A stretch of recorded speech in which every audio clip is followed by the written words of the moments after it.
The Undertaker breaks down in tears after hearing about Hulk Hogan death. I just lost a brother. WWE legend The Undertaker breaks down in an emotional moment after learning about the tragic death of Hulk Hogan. This is a side of the Deadman you've never seen before. In this powerful and heart-wrenching tribute, we cover The Undertaker's raw reaction to the shocking news of Hulk Hogan's passing. From their iconic history in the ring to their unspoken brotherhood outside it, witness an emotional farewell that shook the wrestling world. The call came just past midnight. Not from an agent. Not from a WWE executive. But from someone who had stood beside him in the trenches. The voice on the other end was trembling, no words at first, just silence, then a whisper that cut through the dark like a dagger to the soul: he's gone. The Undertaker, Mark Calaway, the man who walked through fire, buried legends, and carried an entire era of wrestling on his shoulders, sat motionless. The room around him blurred into shadows. The leather recliner beneath him felt colder than usual. A glass of untouched whiskey in his hand trembled slightly, rippling with the same force that had shaken millions just hours earlier. Hulk Hogan was dead, and in that moment, the Deadman wasn't a legend. He wasn't an icon. He wasn't a myth wrapped in a trench coat and brimmed hat. He was a man. A brother. And he was broken. What if I told you this was the first time in decades that Mark Calaway, the man who made millions believe in the supernatural, fell apart over something all too human? What if I told you that beneath the darkness, the streak, the mystique, was a heart that beat alongside Hulk Hogan's legacy, one that now had stopped in rhythm with his? This is not just a tribute. It's not just about Hogan's death. It's about grief. About memory. About what happens when even the strongest among us can't hold it in anymore. In this video, we're going to take you inside the raw, emotional breakdown of The Undertaker following the shocking news of Hulk Hogan's passing. We'll peel back the curtain on a brotherhood forged not just in steel cages and backstage corridors, but in silence, respect, and decades of history. And you'll see the Deadman, finally, as a man who just lost a brother. The first thing he did after the call was walk outside. No shoes, no coat, just flannel pajama pants and a long-sleeve Henley. Texas air, heavy with summer humidity, wrapped around him like a ghost. He looked up to the sky, empty, cloudless, unmoved, and whispered, "Damn, Terry." For nearly 40 years, Mark Calaway had been the keeper of kayfabe, the protector of an image so sacred that he barely did interviews, never broke character, and refused to let the world see the man behind the tombstones. But when Hogan died, something cracked. Inside the house, his wife Michelle McCool watched from a distance. She had never seen him like this. Not when Paul Bearer passed. Not even when close friends like Yokozuna or Scott Hall were laid to rest. This was different because Hogan wasn't just another wrestler, he was the beginning. The cornerstone. The guy who brought wrestling into living rooms, cereal boxes, Saturday morning cartoons. He was the first name The Undertaker saw in bright lights when he walked into WWE in the early 90s. The guy he both admired and, in later years, sometimes clashed with. But no matter what the public saw, rivalries, backstage rumors, heat, what they never saw was the unspoken language between two legends who carried the same burden, immortality. And now, one of them was gone. He went into the garage, where a stack of VHS tapes sat untouched for years. He pulled one labeled WrestleMania 9, Taker vs. Giant Gonzalez/Hogan Returns. He stared at it, thumbing the edges of the worn label, and then, he dropped it, not on purpose. Just, his hands failed him. Michelle walked over. "You okay?" she whispered. He didn't answer. She picked up the tape, brushed it off, and sat beside him. "You want to talk?" He finally looked at her. And with a voice that sounded like gravel soaked in grief, he said, "I just lost a brother." The Undertaker had known loss before. It came with the business. It came with the territory.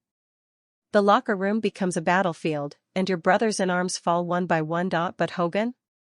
Hogan was supposed to be eternal. They weren't the best of friends. Not in the traditional sense. But their history was cemented in something deeper than friendship. It was warborn. Flashback to 1991. Survivor Series. The Undertaker's first WWF Championship. He beat Hogan, with controversy, with Paul Bearer's help, sure, but he did it.I in the locker room after that match. Hogan looked at him, towel around his neck, sweat pouring from every inch of his tanned frame, and said, "You're the future, brother. Protect this place."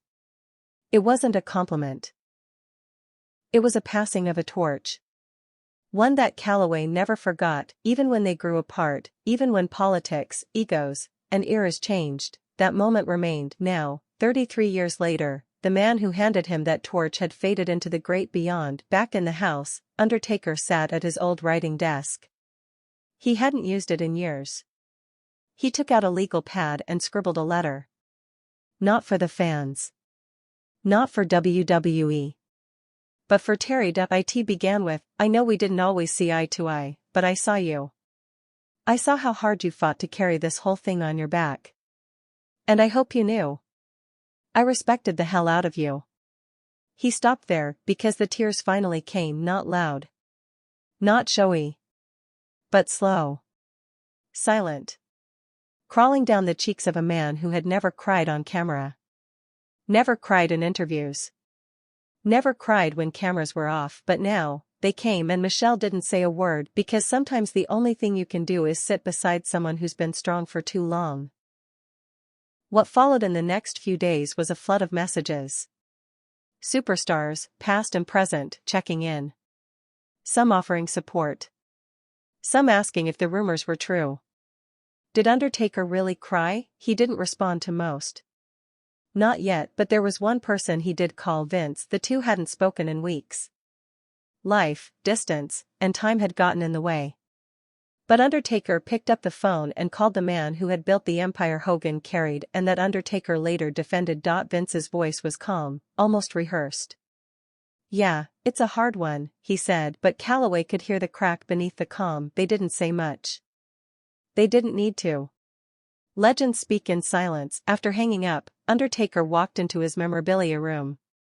The Hall of Fame ring. The urn. The boots. The hat. The gear from his final farewell at Survivor Series 2020. But none of it felt real that night. What felt real was the framed photo of him and Hogan from 1991, backstage at a random house show in Des Moines. No audience. No lights. Just two giants of the industry leaning against a locker room bench, sweat-drenched, laughing about some fan who brought a taxidermy snake as a gift. He remembered Hogan's laugh, deep. Infectious.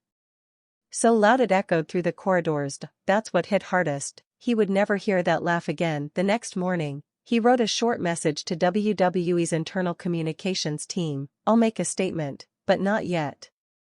I need time." But he wasn't hiding. He was grieving privately. Quietly. As he always did, and yet, he knew the world needed something. The fans. The boys in the back. The ones who grew up on Hogan and became men under Taker's shadow. So he sat down, turned on his phone camera, and pressed record. No makeup. No filter.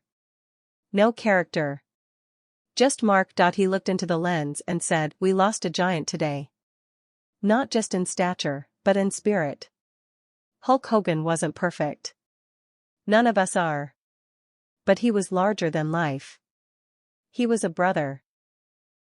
He was the reason many of us got into this business. And now that he's gone, the business feels a little smaller." He paused.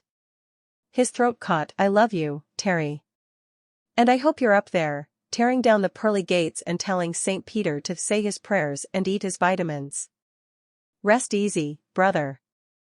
I'll carry the torch a little longer."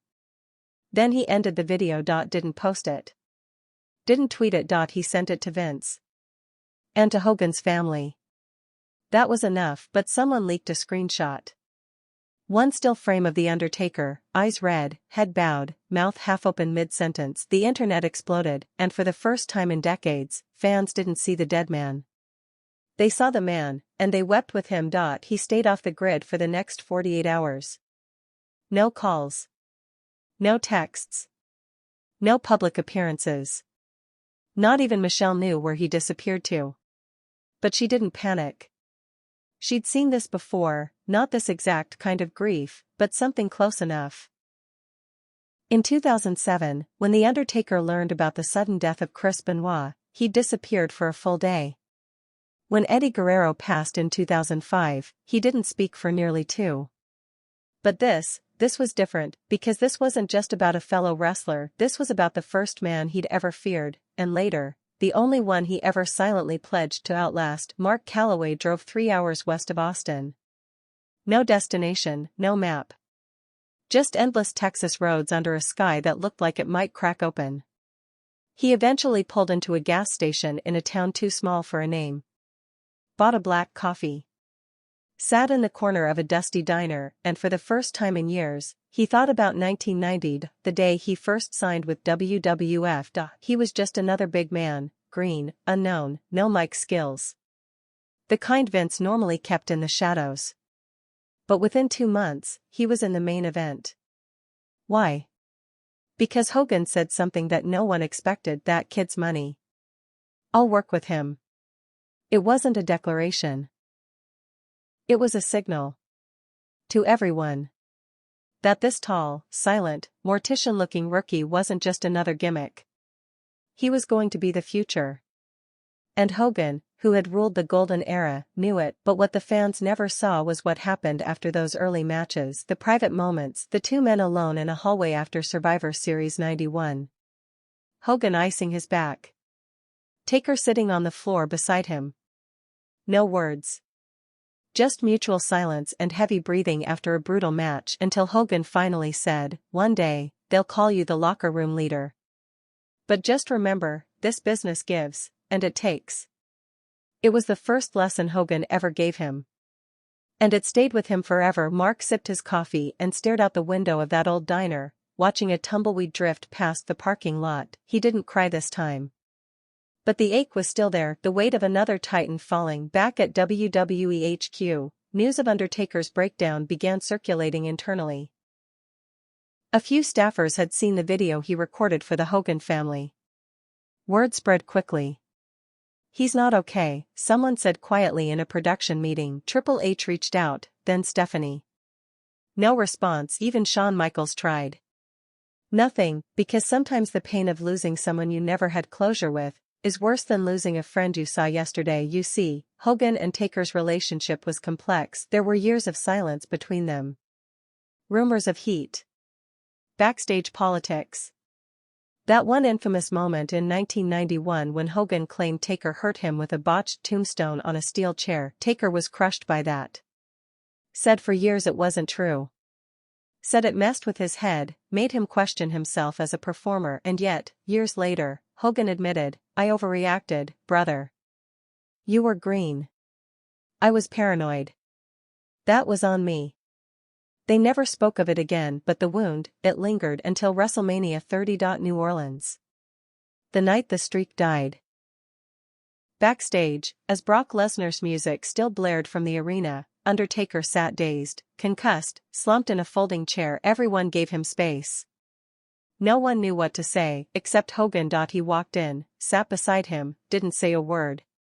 Just nodded, and that was it. That one nod, shared between warriors, meant more than 1,000 words. Now, years later, The Undertaker would give anything to sit with Hogan one more time and return that nod. But you don't get do-overs in this business, you get moments. And once they're gone, they haunt you. That's what Taker wrestled with in that diner. Not just Hogan's death, but the things unsaid. The thank you he never voiced. The phone call he kept putting off. The reunion appearance he always figured they'd do, later, but later never came. He finally texted Triple H, "I'm coming in next week. We need to do something proper." A tribute was quickly arranged. Not a televised event, at least not yet. This was private. The small gathering at the WWE Performance Center. No fans. Just the boys. Legends flew in. Flair. Brett. Cena. Randy. Edge. Even Austin, limping on a bad knee, made the trip. They shared stories. Cried. Laughed. Remembered. Taker didn't speak until the very end. He stood in front of them, black bandana on his head, that same familiar low rasp in his voice. We all knew him differently. Some of us loved him. Some of us fought with him. Some of us did both. But none of us were untouched by him. He was the start of all this. He showed us the way, even when he didn't realize it. And yeah, I had my issues with him. But in the end, he was a brother. And I'll miss him till the day I go too. No applause. Just silence, the kind of silence that only falls when giants mourn their own. After the memorial, Taker walked the halls of the performance center alone. He stopped at one particular ring, one built to the same specs as the one they used in the early 90s. He stepped inside and stood in the center. Then he slowly raised one hand, his iconic pose. But this time it wasn't for a crowd. It wasn't for a match. It was for Hulk Hogan. A salute. A goodbye. The next day, WWE posted a black and white tribute video. It showed Hogan's earliest matches, promos, Saturday night's main event clips, and moments with kids battling cancer. And then, at the end, there was a voiceover, Mark Calloway's voice, just 3 lines: "Thank you for everything, Terry. The business owes you. And so do I. Rest in power. Hulkamania lives forever." That was it. No credits. No music. Just fade to black. But that moment, those words, were more real than any promo, match, or Hall of Fame speech ever given, because when The Undertaker speaks from the heart, the wrestling world listens. And as the dust settled on the death of Hulk Hogan, one thing was clear: this wasn't just the end of a chapter. It was the closing of an entire book. The last true connection to an era that built the foundation of everything WWE is today. And for The Undertaker, it was something more.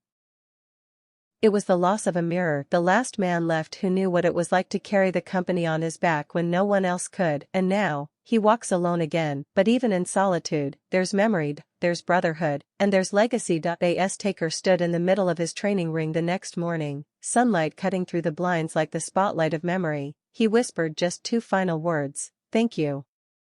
Then he left the ring and closed the door. He didn't sleep much that night. Back in his Texas home, long after the memorial at the Performance Center had ended, The Undertaker sat alone in his study. The house was quiet, eerily so. Michelle had taken the kids to her mother's for the weekend, knowing Mark needed space. Not to recover, but to sit with the grief. To sit with the weight of legacy. On the table beside him sat an envelope. Cream-colored, crested with a golden HH at the seal. Inside, a letter. It had arrived a few weeks before Hogan's death. Delivered by courier. No email. No text. Just ink on paper, old school. Just like they both were. Taker hadn't opened it right away. He'd set it aside, figuring he'd get to it later. Maybe when the schedule eased up. Maybe during WrestleMania weekend when they'd both be backstage together, shaking hands with young talent and reminiscing over old scars and ancient grudges turned into laughter. But now, there would be no later. He finally peeled the seal, hands trembling just slightly. Inside, the handwriting was unmistakable. All caps. All bold. Just like the man himself: "Brother, I don't know how long I've got left. I'm not afraid of it, not anymore. We've done it all. And when the curtain finally comes down, I know it's you I'll be thinking about. They'll say I was the greatest. But truth is, you were the one who made us believe it could be real. You kept the locker room sacred. You protected the business. I just made it loud. Don't ever stop being the conscience of this place.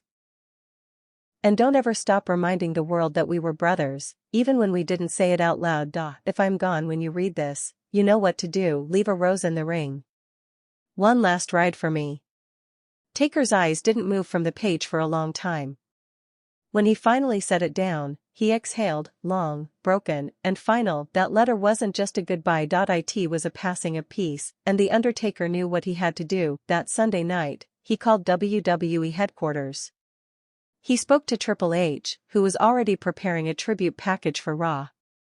But Taker had something else in mind. He didn't want a highlight reel. He wanted a funeral, not a real one. A wrestling one. Something symbolic. Something sacred. A 10-bell salute in silence?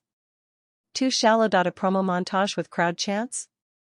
Too loud. He wanted something only they would understand. Let me do the tribute match, he told Hunter. You sure? Hunter asked, caught off guard. I won't wrestle. I'll walk to the ring. Alone. One last time. Just once. For him. There was a pause, then Triple H whispered, we'll make it happen. The following Friday on SmackDown, fans packed the arena expecting a standard tribute segment. What they got was something else entirely. The lights dimmed. No announcer spoke. No intro music played, just a spotlight on the entrance ramp. Smoke billowed, and from the fog stepped the Undertaker. No hat. No gloves. Just the man, his face older. Weathered. But his presence? Undiminished. The crowd didn't chant. They didn't cheer, they stood. In reverent silence. As if they knew this was not a performance, this was a farewell between two titans. Undertaker walked slowly to the ring, each step echoing like a heartbeat. Inside the squared circle, there was no opponent, only a red and yellow Hulkamania shirt folded neatly in the center of the canvas, and a single rose. Undertaker picked up the rose and looked to the heavens. He didn't speak. He just placed the flower on the shirt, then dropped to one knee, his head bowed. The lights flickered, and then, the 10-bell toll began. Point 1. The entire arena held its breath. Point 2. Camera flashes burst across the crowd. Point 3. Grown men cried. Point 4. Some kids held up signs. Thank you, Hulk. Rest in power. 5. Undertaker didn't flinch. Point 6. The silence in the arena was thunderous. 7. No chants. Just hearts beating in sync. Point 8. Tears streamed down faces across generations. Point 9. Undertaker slowly rose to his feet. Point 10. He looked into the camera. And finally spoke, now you rest, and I'll keep watch. This ring is safe. Because of you. And then the lights went out. He vanished, like a shadow returning to the void. The following morning, headlines exploded. WWE Legends silent tribute brings world to tears. Undertaker walks alone one last time, for Hogan. A rose, a shirt, a legacy, the tribute no one expected. But what the headlines couldn't capture was the ripple that moment created inside the locker room. Younger superstars, those who had grown up watching both men, sat backstage, speechless. Guys like Cody Rhodes and Seth Rollins huddled around monitors, their faces pale. Bayley, Becky Lynch, Kevin Owens, LA Knight. All of them shared the same feeling. This wasn't just an era ending. It was a warning that one day, even the immortals fade, and when they do, you'd better be damn sure you remember them properly. In the weeks that followed, Undertaker kept his distance from the cameras. He turned down podcast appearances, media requests, even a tribute episode of The Bump, but privately, he made his rounds. He visited Hogan's family. He hugged Hogan's daughter, Brooke, and whispered, your dad was larger than life, but even bigger in here. Tapping his chest, he attended a quiet family ceremony in Clearwater, where Hogan's boots were placed next to a folded bandana, and he asked for one thing. Let me carry them. He walked those boots down the aisle.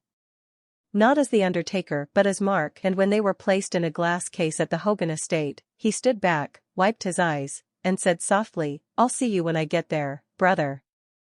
Back in Texas, things slowly returned to routine, but something had changed. Michelle noticed it first. He was quieter. Not withdrawn, just different. He began journaling. Something he'd never done. Wrote down memories of Hogan, road stories, funny ribs, deep conversations they'd had in airports at 2 a.m., laughing about fans who once thought wrestling was real, and then realizing, in some way, it always was. He titled the journal Immortals. When asked why, he simply said, because we were supposed to be.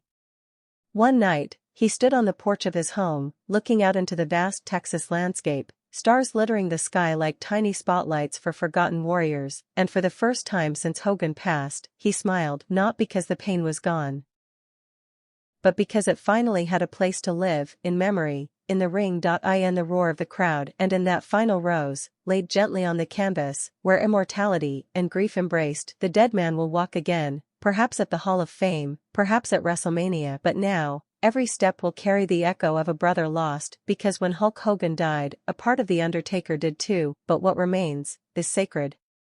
Brotherhood, legacy, respect, and a single whisper that still echoes through the halls of WWE. Rest easy, Hulk.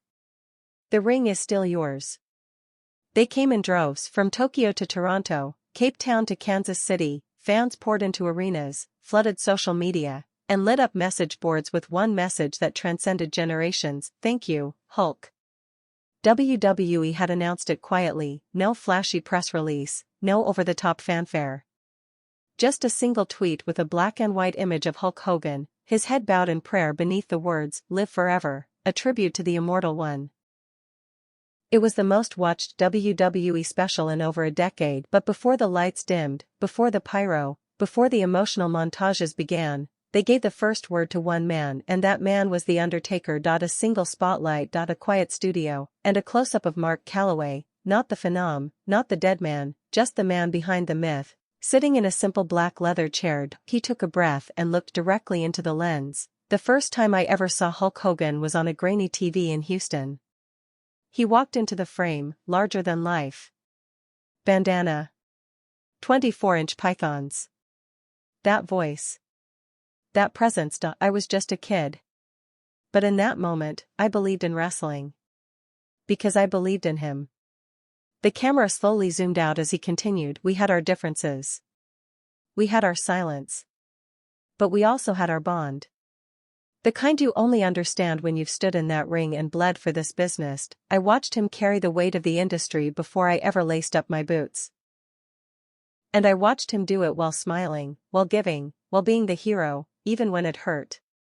He paused. Terry Bollea wasn't perfect. None of us are. But Hulk Hogan? That name meant something. Still does. He made millions of kids believe they could be stronger, better, braver.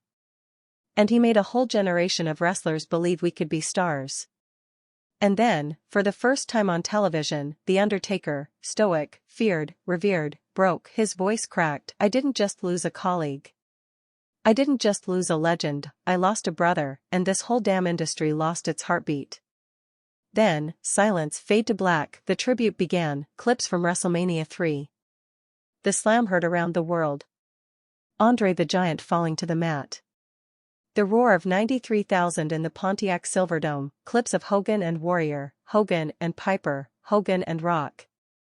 Decades of moments flashing like lightning. Fans cried, legends tweeted, even rival promotions sent condolences. AEW aired a silent Hulkamania graphic. NJPW held a 10-bell salute in Tokyo. John Cena posted a photo of Hogan's boots and wrote, "I am because of you." But no one mourned louder than the WWE Universe, from grown men in red and yellow bandanas to little kids holding action figures that hadn't been sold in stores for years. The outpouring was overwhelming. Thousands gathered outside WWE headquarters in Stamford and laid roses beside the entrance. Notes. Letters. Posters. Some wrote, "You body slammed giants, but lifted us all. You told us to eat our vitamins, but you gave us strength." One sign read simply, "Immortals never die." In Los Angeles, WWE converted the Crypto.com arena into a cathedral of memories. A massive ring sat in the center of the building, ropes adorned in red and yellow, a spotlight illuminating a single feathered boa hung over the top rope. The crowd, over 20,000 strong, chanted in unison, "Hogan! Hogan! Hogan!" Then the bell tolled. 10 times. One for each commandment of Hulkamania. After the tribute montage played, they turned once more to The Undertaker. He walked down the ramp, slowly, deliberately, this time not in black, but in a dark gray suit. A symbolic shedding of the Deadman, for the man who lived inside the ring. He looked around. He nodded, and then he spoke. "They used to say we were larger than life, but Hulk Hogan was life, the life of this business, the life of millions of dreams, and the life of every memory that started with, I remember when I first saw him. If you're watching this now, if you ever flexed in a mirror, tore your shirt, cupped your ear, or just believed in something bigger than yourself, then part of you is Hulk Hogan too." He looked down at the mat. "We had our battles. We had our silence, but through it all, we had respect, because we both understood the cost of carrying the torch and the beauty of passing it on." He knelt again, pulled a bandana from his jacket pocket, folded it, laid it in the center of the ring, then rose and raised his fist. The arena stood, not one person Saturday, not one person filmed, they simply stood with him, in silence. In reverence.